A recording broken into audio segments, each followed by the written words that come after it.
Hello friends, again welcome back in our online video lecture series Pritesh e-learning.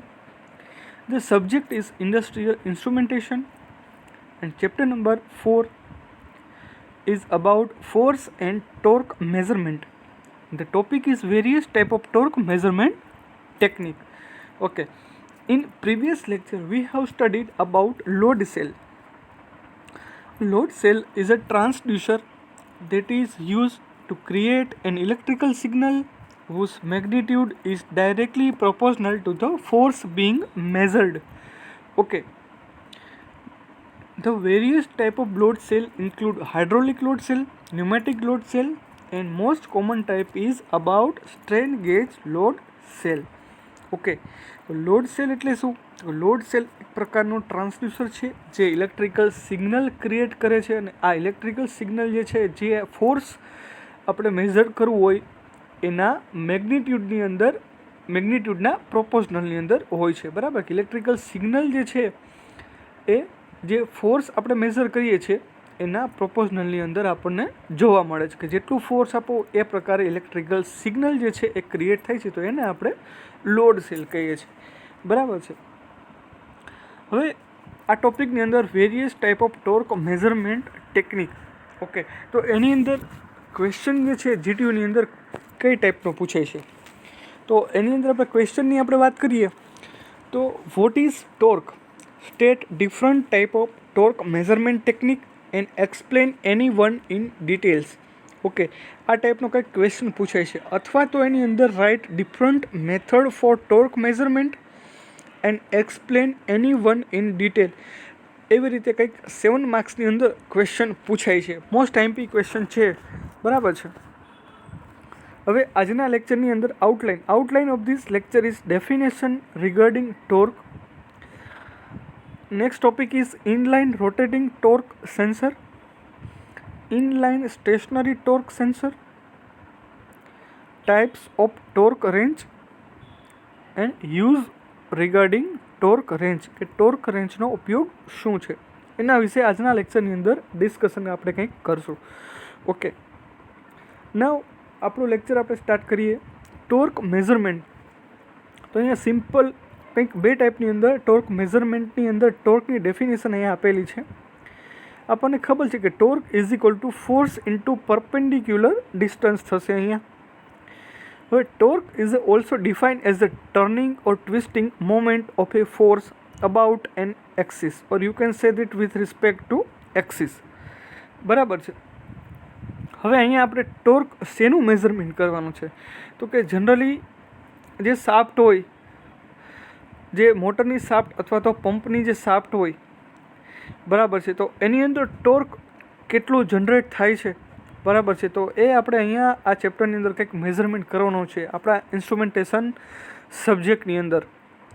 હવે એ shaft છે, એ શાફ્ટની ઉપર આપણે strain ગેજની મદદથી આપણે કઈ રીતે ટોર્ક મેઝરમેન્ટ કરી શકીએ એના વિશેની આગળની કંઈક ટેકનિક જે છે એ આપણે સ્ટડી કરવા જઈ રહ્યા છીએ, બરાબર છે? એના માટે આપણી પાસે ટોટલ 2 ટાઈપ છે, inline rotating torque sensor and inline stationary torque sensor, બરાબર છે? હવે તમે જોશો આપણી જીટીયુની બુક્સની અંદર ઘણી બધી વાર ક્વેશ્ચન જે છે એ એક્ઝામની અંદર પૂછાઈ ગયેલો છે. તો આગળ આપણે વાત કરીએ તો એની અંદર મેં આગળ કીધું એ પ્રમાણે કે ઇનલાઇન રોટેટિંગ ટોર્ક સેન્સર. તો there is 2 part, inline rotational system and inline stationary system, or you can say that a sensor for torque measurement. Okay, total 2 types છે, rotational as well as stationary type. Okay, હવે એ પહેલાં આપણે વાત કરી લઈએ કે generally transducer જે છે એ 2 ટાઈપની અંદર મેન્યુફેક્ચરિંગ જે છે કરવામાં આવે છે. One is conversion stage and second one is deformation stage. હવે આ ડિફોર્મેશન અને કન્વર્ઝન કોને કહેશું? તો એ પહેલાં આપણે એક ફિગર જોઈ લઈએ. હવે આ ફિગરની અંદર તમે સેકન્ડ ફિગર જે છે એની અંદર તમે કંઈક જોશો, you can see inline rotational system. If our shaft is rotate in particular one direction. Suppose કે આપણી શાફ્ટ જે છે એ પર્ટિક્યુલર વન ડિરેક્શનની અંદર મૂવ થાય છે, then shaft will deform along its axis, or you can say that a strain gauge which placed along shaft is deformed. Okay, કે ભાઈ કોઈ પણ એક પર્ટિક્યુલર રોટેશનની અંદર જે આપણી જે શાફ્ટ રોટેટ કરશે તો એના એક્સિસના અલોંગ એ ડિફોર્મ થશે, એઝ વેલ એઝ આપણે સ્ટ્રેન ગેજ રાખેલું હશે એ પણ ડિફોર્મ થશે. આને આપણે કહીશું તો કે ડિફોર્મેશન સ્ટેજ. એના પછી કન્વર્ઝન સ્ટેજ. તો કન્વર્ઝન સ્ટેજ કોને કહેશું? Uh magnitude of torque read by electrical system which we are employing. તો એને આપણે કન્વર્ઝન તરીકે આપણે કંઈક વાત કરશું, બરાબર? કે ભાઈ magnitude of torque read by electrical system which we are employing, કે ભાઈ આપણે એને ટોર્ક જે આપણે શાફ્ટની અંદર આપણે આપીએ છીએ, બરાબર, કે ભાઈ એને આપણે કન્વર્ઝન કરવા માટે અથવા તો એ ટોર્ક મેઝરમેન્ટ કરવા માટે, બરાબર છે, તો એને આપણે કન્વર્ઝન સ્ટેજ તરીકે આપણે ઓળખશું, બરાબર. અને જે ઇલેક્ટ્રિકલ સિસ્ટમ રીડ કરે છે, દાખલા તરીકે આપણું ટ્રાન્સડ્યુસર છે, મેં આગળ આપણે વાત કરી એમ કે લોડ સેલની અંદર કે લોડ સેલ જે છે એ ઇલેક્ટ્રિકલ સિગ્નલને જનરેટ કરે છે. કોના પ્રપોઝનલની અંદર? કે જે પ્રકારે આપણે ફોર્સ આપણે મેઝરમેન્ટ કરવું હોય, ફોર્સ જે આપણે અપ્લાય કરીએ છીએ એના રિગાર્ડિંગ. ઓકે, હવે અહીંયા એક વર્ડ આપેલો છે કે ભાઈ વાય ઇનલાઇન. ઓકે, હવે આપણે બેઝિકથી જ આપણે વાત કરવાની છે કે ભાઈ વાય ઇનલાઇન રોટેટિંગ અને વાય ઇનલાઇન સ્ટેશનરી સેન્સર જે છે અહીંયા આપેલું છે. હવે why inline rotating sensor to measure the torque experience of shaft of motor of pump. This system is easily placed in motor or shaft in pump. કે ભાઈ આપણી આ સિસ્ટમ જે છે એ શાફ્ટની અંદર પર્ટિક્યુલર ઇઝીલી બેસી જશે અથવા તો મોટરની અંદર આવી જશે, એટલા માટે આપણે અહીંયા વર્ડ યુઝ કરેલો છે કે inline. So this particular sensor known as inline rotational sensor, કે ભાઈ આપણી જે સિસ્ટમ જે છે એ આપણે શાફ્ટની અંદર આપણે અહીંયા આપણે બોન્ડેડ ટાઈપનો સ્ટ્રેન ગેજ યુઝ કરીને આપણે ફિક્સ કરી દઈશું, ઇઝીલી આપણે પ્લેસ કરી શકશું, એટલા માટે અહીંયા વર્ડ યુઝ કરેલો છે કે inline rotational sensor. Okay, so along with this shaft sensor is also rotating, so this cold inline rotational system. Okay, જે આપણે સેન્સર રાખશું શાફ્ટની હારે એ શાફ્ટની સાથે બી મૂવ કરશે, બરાબર છે, એટલા માટે અહીંયા નામ આપેલું છે તો કે રોટેશનલ સિસ્ટમ, બરાબર છે, inline rotational system. I think તમારો બેઝિક વર્ડ જે છે એ ક્લિયર થયો હશે, બરાબર છે. હવે આપણે આગળ વાત કરીએ તો કે ઇનલાઇન રોટેટિંગ ટોર્ક સેન્સર જે છે એની આપણે વાત કરીએ. અહીંયા એક ઇક્વેશન આપેલું છે, એ ટોર્કનું ઇક્વેશન છે T is equal to pi G in the bracket r⁴ minus small r⁴ bracket complete theta upon 2L. Okay, newton into મીટરની અંદર અહીંયા ટોર્ક જે છે એ ડિફાઇન કરેલું છે. હવે અહીંયા જી શું કહેવા માગે છે તો કે ભાઈ modulus of rigidity newton into metre square. R means outer radius of shaft metre, જે અહીંયા સેકન્ડ ફિગરની અંદર આપેલું છે એના અહીંયા ડિસ્ક્રિપ્શન આપેલા છે. R small R means inner radius of shaft, L means length of shaft, theta means angular deflection of shaft, બરાબર છે. કે અહીંયા સ્ટ્રેન ગેજ જે છે આપણે એ રીતે અટેચ કરવાના છે, 45 ડિગ્રી આપણે એટેચ કરવાના છે. The strain gauge attach at 45 to the axis of the shaft, so they will strain. Okay, હવે આપણે સ્ટાર્ટ કરીએ. અહીંયા સ્ટેશનરી અને રોટેશનલ ટોર્ક સેન્સર અહીંયા ફિગર અથવા તો ડાયાગ્રામ અહીંયા આપેલો છે. હવે એના કન્સ્ટ્રક્શનની અંદર આપણે વાત કરીએ તો કઈ રીતે વર્ક કરશે. હવે તમે અહીંયા જોઈ શકો છો. હવે કન્સ્ટ્રક્શનની અંદર આપણે વાત કરીએ તો જનરલી એની અંદર આપણે 4 સ્લીપ રિંગ જે છે, 4 સ્લીપ રિંગ એ આપણે અહીંયા યુઝ કરેલી છે. હવે 4 સ્લીપ રિંગ એટલે 2 સ્લીપ રિંગ જે છે એ આઉટપુટની આપણે રાખશું ને 2 આપણે ઇનપુટની અંદર રાખશું. હવે અહીંયા 2 જે છે અહીંયા આપણે નામ આપી દઈએ 1 2 3 4. 1 અને 2 જે છે એની અંદર આપણે એક્સાઇટેશન આપશું કે when brush are placed in the ring, basically DC supply is given to strain gauge. બરાબર, કે અહીંયા strain gauge circuit, Wheatstone bridge circuit આપણે અહીંયા યુઝ કરેલી છે.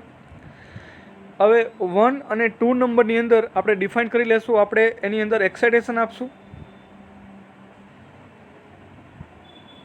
બરાબર, જ્યારે બીજા બે સ્લીપ રિંગ જે છે એ આપણે આઉટપુટની અંદર આપણે આઉટપુટ મેઝરમેન્ટ કરશું. બરાબર, હવે એની અંદર આપણે શું આપશું તો કે basically DC supply is given to strain gauge.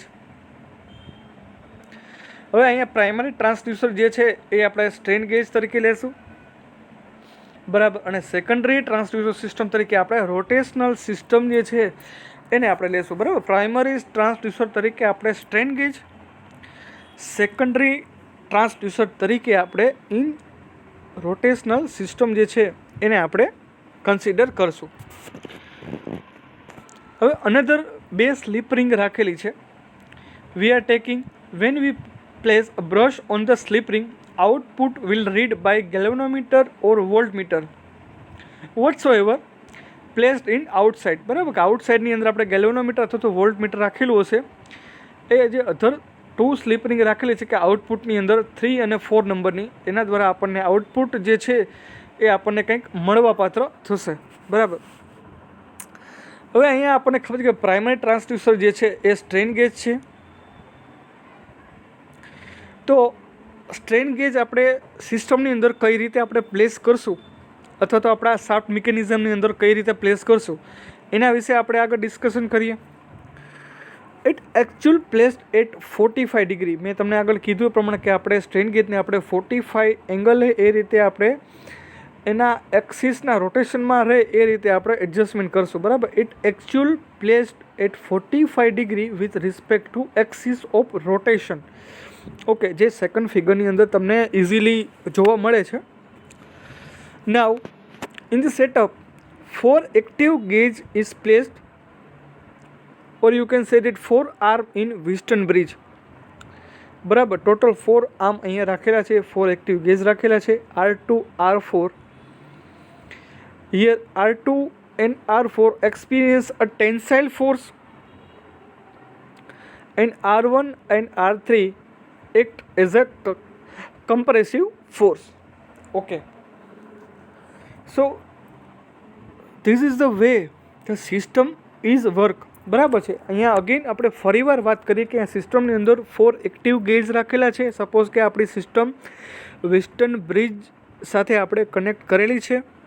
Second ફિગરની અંદર તમને જોવા મળશે કે R4 અને R2 અને R4 જે છે એની અંદર આપણે ટેન્સાઇલ ફોર્સ જે છે એક્સપિરિયન્સ થાય છે, જ્યારે R1 અને R3 જે છે એની અંદર કમ્પ્રેસિવ ફોર્સ જે છે જ્યારે શાફ્ટ મૂવ કરશે ત્યારે એની અંદર એક્સપિરિયન્સ થાય છે. નાવ જનરલી આ રીતે આપણી સિસ્ટમ જે છે એ કંઈક વર્ક કરે છે. હવે એને આપણે ઇલેક્ટ્રિકલી વ્હીટસ્ટોન બ્રિજ સાથે with the help of supply આપણે કનેક્ટ કરવાનું છે. આપણે ડીસી એક્સાઇટેશન એની અંદર આપશું અને જે આગળ આપણે વાત કરી પ્રમાણે કે આપણું ટર્મિનલ નંબર 1 અને 2 જે છે એ આપણું ઇનપુટ ડીસી એક્સાઇટેશન રહેશે, જ્યારે ટર્મિનલ નંબર 3 અને 4 જે છે બરાબર છે એ આપણું આઉટપુટ સાઈડ રહેશે. હવે આઉટપુટ સાઈડ જે રહેશે બરાબર એ શું ઇન્ડિકેટ કરશે તો કે generally magnitude of voltage in terms of torque. બરાબર, કે ભાઈ આઉટપુટ સાઈડ જે આપણે ગેલ્વેનોમીટર અથવા તો વોલ્ટમીટર રાખેલો છે એ ઇન્સ્ટ્રુમેન્ટ જે છે એ indicating magnitude of voltage in terms of torque. So finally inline rotational sensor જે છે એ આપણું કંઈક વર્ક કરશે. હોપ કે આ બેઝિક આઈડિયા જે છે એ તમને ક્લિયર થતો હશે. હવે એક બીજી આપણે વાત કરી લઈએ કે ભાઈ એની અંદર આપણે એક મોડિફિકેશન કરેલું છે. One modification is done in this system. હવે અહીંયા તમને દેખાતું હશે કે ભાઈ અહીંયા આપણે ટ્રાન્સફોર્મર જે છે એની તો આપણે કંઈ વાત કરી જ નહીં. Input and output taken with the help of transformer. બરાબર. હવે સ્ટેશનરી જે સિસ્ટમ જે છે એ આના કરતાં જે વર્કિંગ જે છે એ સેમ છે, બટ થોડુંક વન મોડિફિકેશન જે છે એની અંદર આપણે ક્રિએટ કરીને આપણી સિસ્ટમ જે છે વર્ક કરે છે. તો એની અંદર આપણે ઇનપુટ અને આઉટપુટની અંદર આપણે ટ્રાન્સફોર્મર જે છે એનો આપણે ઉપયોગ કરેલો છે. હવે સિસ્ટમની અંદર 1 અને 2 જે આપણે આગળ વાત કરીએ કે ટર્મિનલ 1 અને 2 act as a input and 3 and 4 act as a output strain gauge. હવે રોટેશનલ પાર્ટ જે છે, so it will be on the shaft which we R measuring magnitude of torque. બરાબર. રોટેશનલ પાર્ટની અંદર બરાબર શાફ્ટની અંદર આપણે જે સ્ટ્રેન ગેજ સર્કિટ મૂકેલી છે બરાબર, એના દ્વારા ઇન્ડિકેટિંગ ઇન્સ્ટ્રુમેન્ટની અંદર આપણને મેગ્નિટ્યુડ અથવા ટોર્કના with respect to magnitude and torque આપણને ઇલેક્ટ્રિકલ સિગ્નલ જે છે આપણને આઉટપુટની અંદર મળે છે. હવે જ્યારે સ્ટેશનરી પોર્શનની આપણે વાત કરીએ તો stationary portion we are isolating stationary portion with the help of transformer. So you can say that easily electrical quantity link with primary winding of supply. હવે અહીંયા આપણે આગળ વાત કરી કે અહીંયા એક ઓસિલેટર સર્કિટ અને એમ્પ્લીફાયર અને ડીમોડ્યુલેટર જે છે એનો ઉપયોગ કરેલો છે. બરાબર. સ્ટેશનરી પોર્શનની અંદર અગેન ફરીવાર stationary portion we are isolating stationary portion with the transformer. Okay. So we can easily electrical quantity link with primary winding of supply. Now feeding the voltage of these 4 strain gauge are connected, so we are isolating bridge output. Okay, so we can take easily reading without slip ring, but it will make circuit complex. Okay, so we use here oscillator as well as demodulator and amplifier circuit for output circuit. Okay. Now the drawback of this system, in this type of stationary system, high frequency supply to reduce the size of transformer. તો એની અંદર આપણે generally high frequency supply જે છે આપણે આપવો પડશે, તો એના દ્વારા જે ટ્રાન્સફોર્મરની સાઇઝ જે છે એ આપણે રિડ્યુસ કરી શકીએ છીએ. Main advantage of this system, it gives maximum sensitivity or can be adjusted with the amplitude of input voltage. Okay, it gives maximum sensitivity. Most advantages is it gives maximum sensitivity. It can be compensated with temperature effect. It gives higher accuracy compared to mechanical system. કે અહીંયા 3 most advantages આપેલા છે એના કે maximum sensitivity એ adjust કરશે. It can be compensated with temperature effect and it gives higher accuracy compared to mechanical system. Okay. હવે આગળ આપણે વાત કરીએ કે ટાઈપ્સ ઓફ ટોર્ક રેન્જ કેટલા છે. The type of torque ranges are beam type. પેલું અહીંયા ફિગર, અહીંયા એક બીમ ટાઈપ ટોર્ક રેન્જ જે છે એની કંઈક ફિગર આપેલું છે. Second one is deflecting type. Third one is click type. Fourth one is no hub range. Fifth one is electronics range. Sixth one is programmable electronics torque. Seven one is mechatronics torque range. Okay. હવે આ 7 ટાઈપના torque range જે છે, હવે એનો ઉપયોગ શું છે, કઈ રીતે આપણે ઇન્ડસ્ટ્રીની અંદર આપણે ઉપયોગ કરી શકીએ છીએ, એના વિશેની થોડીક આપણે ડિસ્કશન કરી લઈએ. હવે જનરલી ટોર્ક રેન્જ જે છે એક પ્રકારનું ટૂલ છે કે જે નટ બોલ્ટને આપણે ટાઇટનિંગ કરવા માટે આપણે ઉપયોગ કરીએ છીએ. હવે ડિટેલમાં એની સ્ટડી કરીએ તો torque range is a tool use to પ્રિસાઇઝલી apply A specific torque to a fastener such as nut or bolt. બરાબર. નટ બોલ્ટને આપણે સ્પેસિફિક ટોર્ક આપવા માટે આપણે ટોર્ક રેન્જનો આપણે ઉપયોગ કરીએ છીએ. એના આપણે ટાઈપ્સ જોઈએ: beam type, deflecting type, click type, no hub range, electronics range, એના પછી પ્રોગ્રામેબલ ઇલેક્ટ્રોનિક્સ ટોર્ક અને મેકાટ્રોનિક્સ ટોર્ક રેન્જ જે છે એ આપણે ઉપયોગ કરીએ છીએ ઇન્ડસ્ટ્રીની અંદર. This torque range is useful to tightness of screws are crucial. So some type of system, this tightness decide a load bearing capacity of mechanical system. કે આપણી મિકેનિકલ સિસ્ટમની લોડ બેરિંગ કેપેસિટી કેટલી છે એ જનરલી આ tightness જે છે એ decide કરે છે, બરાબર. A torque range is used where the tightness of screw and bolts is crucial. શું કામ? કારણ કે મિકેનિકલ કેપેસિટી જે છે, લોડ બેરિંગ કેપેસિટી જે છે, બરાબર, એ આ નટ બોલ્ટ્સ જે છે એ કેટલા ટાઈટ કરેલા છે એના ઉપર જનરલી ડિપેન્ડ કરે છે. અને એ આપણે કોના ઉપયોગથી કરી શકશું? તો કે ટોર્ક રેન્જ દ્વારા આપણે ઉપયોગ કરી શકશું. So this permits proper tension and loading of all parts, બરાબર. કે લોડિંગ જે છે, મેં આગળ કીધું કે લોડ બેરિંગ કેપેસિટી જે છે એ ટોર્ક રેન્જથી ડિસાઇડ થાય છે. ઓકે ફ્રેન્ડ્સ, આ ટોર્ક રેન્જના ટાઈપ્સ અને ટોર્ક રેન્જનો ઉપયોગ જે છે એ કઈ રીતે આપણે કરશું ઇન્ડસ્ટ્રીની અંદર એના વિશેની કંઈક બેઝિક ડિટેલ હતી, બરાબર છે. હવે મોસ્ટ આઈએમપી ક્વેશ્ચન જે છે આ ચેપ્ટરની અંદરથી મેં આગળ કીધું એ પ્રમાણે કે ટોર્કની અંદર કે write a different method of torque measurement, explain any one in detail, બરાબર. ઇનલાઇન રોટેશનલ અને ઇનલાઇન સ્ટેશનરી જે છે એ બે મેથડ તમારે ડિસાઇડ કરવાની છે, એ એની અંદર એક્સપ્લેન કરવાની છે, બરાબર. અને ટોર્કની ડેફિનેશન લખવાની છે. અથવા તો બીજી રીતે કઈ રીતે ક્વેશ્ચન પૂછાય, what is torque, state different type of torque measurement technique and explain any one in detail. Total 7 માર્ક્સની અંદર આ ક્વેશ્ચન પૂછાશે, બરાબર છે.